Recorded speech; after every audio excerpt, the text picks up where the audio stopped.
Hello everyone. आज का ये जो चैप्टर यानी कि संज्ञा चैप्टर बहुत ही मज़ेदार है और इसे पढ़ने में बहुत ही मज़ा आएगा।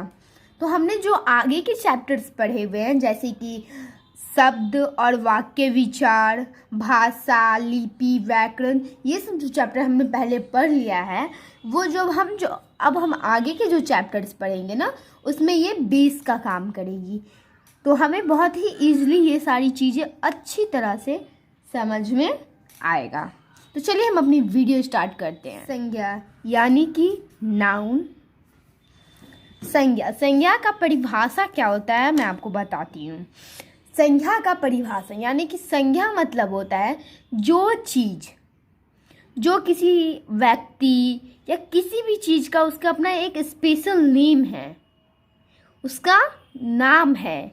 जैसे कि किसी का नाम अमृता, मोहन, तो वो क्या हो गया, वो जो अमृता मोहन है वो एक संज्ञा हुई क्योंकि वो उसका एक स्पेशल नेम है। अगर हम अमृता कहेंगे तो वो लड़की आएगी, ठीक है। तो परिभाषा यहाँ पे देखिए, किसी व्यक्ति, वस्तु, स्थान, जाति या भाव के नाम को संज्ञा कहते हैं। वह किसी जगह का नाम हो, जैसे कि मुजफ्फरपुर, हमने मुजफ्फरपुर कहा, इससे वहाँ के हमें मालूम चल रहा है कि वो मुजफ्फरपुर है। इस तरह के जो चीज़ होते हैं जहाँ के वो उसके अपने स्पेशल नेम होते हैं उसे हम संज्ञा कहते हैं, ठीक। जैसे कि यहाँ पे देखिए मोहन, सोहन, रमा, कृष्णा, राधा आदि, ये सब क्या है, व्यक्तियों के नाम हैं। मेज, किताब, घर, कालीन, पंखा आदि वस्तुओं का नाम। अगर आप यहाँ पे देखिए जैसे कि आप अपने चारों तरफ जो कुछ भी दिख रहा है ना वो सब आप कह सकते हैं कि संज्ञा है यानी कि नाउन है। दिल्ली, लखनऊ, कानपुर, लंदन, बनारस आदि स्थानों के नाम है, ये भी संज्ञा है। प्रेम, घृणा, मिठास, खटास, सुख, दुख, ये सब जो चीज़ होते हैं भाव के नाम हैं, ये सारी चीज़ें भी क्या होती है, संज्ञा। ये जितनी चीज़ यहाँ पे दी हुई है ये सारी संज्ञा है, ठीक। अब हम यहाँ पे देखते हैं संज्ञा के भेद यानी कि काइंड्स ऑफ नाउन कितने प्रकार के होते हैं। संज्ञा 5 प्रकार के होते हैं। कौन कौन? व्यक्तिवाचक, ठीक, जातिवाचक संज्ञा, भाववाचक संज्ञा, द्रव्यवाचक संज्ञा और समुदायवाचक संज्ञा। ये जो व्यक्तिवाचक संज्ञा होता है इसमें किसी विशेष व्यक्ति का नाम आता है, जैसे कि गंगा एक विशेष नदी का नाम है, जवाहरलाल नेहरू किसी विशेष आदमी का नाम है। तो ये सारे जो चीज़ हो गए ये व्यक्तिवाचक संज्ञा में आते हैं। व्यक्तिवाचक संज्ञा को प्रॉपर नाउन कहते हैं। किसी विशेष व्यक्ति, वस्तु या स्थान के नाम को व्यक्तिवाचक संज्ञा कहते हैं। जैसे गंगा भारत की पवित्र नदी है, रमेश लखनऊ में रहता है। ऊपर लिखे वाक्यों में गंगा, भारत, रमेश, लखनऊ व्यक्तिवाचक संज्ञाएं हैं क्योंकि इनमें एक विशेष नाम का बोध होता है। रमेश लखनऊ में रहता है, गंगा भारत की पवित्र नदी है। व्यक्तिवाचक संज्ञा में ये नहीं कि सिर्फ जो फेमस है वही आएंगे, जैसे कि रमेश लखनऊ में, ये तो कोई फेमस नेम नहीं है यानी कि उसका खुद का नाम है। ये सारे चीज व्यक्तिवाचक संज्ञा में आते हैं।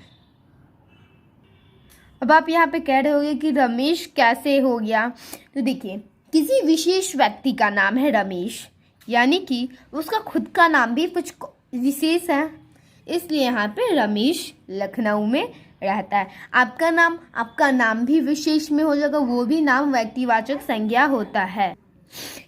जातिवाचक संज्ञा यानी कि कॉमन नाउन, ये जैसे कि नाम से ही लग रहा है ना, जातिवाचक कॉमन नाउन। देखिए क्या होता है, किसी जाति या वर्ग का बोध कराने वाले संज्ञा शब्दों को जातिवाचक संज्ञा कहते हैं। जैसे पर्वत, नदी, देश, बच्चे, घर। यहाँ पे मैंने जितना एग्जाम्पल पढ़ा है, पर्वत, मैं पर्वत कह रही हूँ तो किसी एक पर्वत का बोध हो रहा है, जैसे कि हिमालय का बोध नहीं हो रहा है यहाँ पे, नहीं, पर्वत यानी कि जितने सारे पर्वत होंगे सारे पर्वत का यहाँ पे बोध हो रहा है। अगर हम बच्चा कहेंगे तो बच्चा कहने से क्या किसी एक बच्चे का बोध हो रहा है, नहीं, बहुत सारे बच्चों का बोध हो रहा है, तो इसे ही हम जातिवाचक कहते हैं। एक का बोध ना करा के पूरे वर्ग या जाति का बोध करा रहा है तो उसे हम जातिवाचक संज्ञा कहते हैं। मैंने बताया था ना, जैसा कि वो नाम से ही लग रहा है। देखिए ऊपर लिखे शब्दों में किसी एक विशेष नाम का बोध ना होकर इनकी पूरी जाति का बोध किया जा सकता है, पूरी जाति का बोध होता है। तो एक का नाम, जैसे कि यहाँ पे था व्यक्तिवाचक में रमेश अपने बारे में कर रहा था, यहाँ पे पूरे, जैसे यहाँ लड़के, तो लड़के के पूरे बारे में बात हो रहा है, किसी एक विशेष लड़के के बारे में बात ना होकर बहुत सारे लड़कों के बारे में बात हो रहा है, तो उस तरह के शब्द हो जाते हैं हमारे जातिवाचक संज्ञा यानी कि कॉमन नाउन। अब देखिए भाववाचक संज्ञा यानी कि अब्स्ट्रैक्ट नाउन।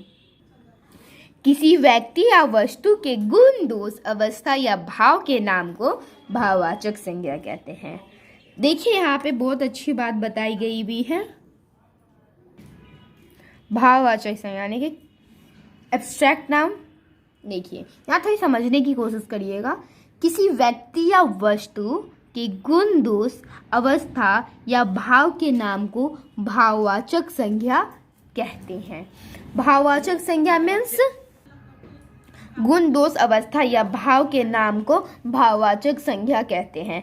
देखिए गुण, दोष यानी कि कोई फल मीठा है, कोई फल मीठा है, तो वह मीठा क्या हो गया उसका भाववाचक संज्ञा। गुण, दोष, अवस्था या भाव के नाम, यहाँ पे समझिएगा भाव के नाम गुण, दोष। खट्टा, खट्टा क्या हो गया भाव, इसे हम क्या कर सकते हैं आकार देवता नहीं है इसका, जैसे ही यहाँ पे लिखा हुआ है। भाववाचक संज्ञा का कोई आकार प्रकार नहीं होता है, इनको केवल अनुभव किया जाता है। आप यहाँ से अगर आपको 2-3 शब्द दे दिया जाए तो आप भाववाचक संज्ञा समझ सकते हो, जैसे कि रमेश, पर्वत और मीठा। रमेश पर्वत का आकार मतलब कुछ सेंस हम देख सकते हैं, पर मिठास हम अनुभव कर सकते हैं, तो आप एक तरह से इसे अलग चुन सकते हैं भाववाचक संज्ञा को। भाववाचक संज्ञा का यही एक बहुत अच्छा ट्रिक है कि उसको महसूस कर सकते हैं हम। भाववाचक जैसा कि नाम से ही लग रहा है, यहाँ पे कुछ शब्द और भाववाचक संज्ञा शब्द दिए गए हुए हैं, आप इसे एक बार देख लें। यहाँ पे देखिए, तो चलिए अब हम यहाँ पे देखते हैं। यहाँ पे दिया हुआ है द्रव्यवाचक संज्ञा, मटेरियल नाउन। धातु या ऐसे द्रव्यों के नाम को द्रव्यवाचक संज्ञा कहते हैं जिनसे दूसरी चीज़ों का निर्माण होता है, सोना, चांदी, लोहा, घी, तेल, चीनी आदि। द्रव्यवाचक संज्ञा यानी कि धातुओं या ऐसे द्रव्य के नाम को द्रव्यवाचक संज्ञा कहते हैं जिनसे हम दूसरी चीज़ बना सकते हैं, जैसे सोना, सोना से हम लोग कान के बनाते हैं, नाक के, बहुत सारी चीज़ गहने बनाते हैं। चांदी, चांदी से बनाते हैं। लोहा, लोहा से बहुत सारी चीज़ें बनते हैं। घी, घी से बहुत सारे हम लोग भोजन बनाते हैं। तेल, चीनी, जो चीज़ों से हम दूसरा चीज़ निर्माण करते हैं उसी को हम द्रव्यवाचक संज्ञा यानी कि मटेरियल नाउन कहते हैं। ओके, आई होप आपको यहाँ तक बहुत अच्छी तरह से समझ में आया होगा।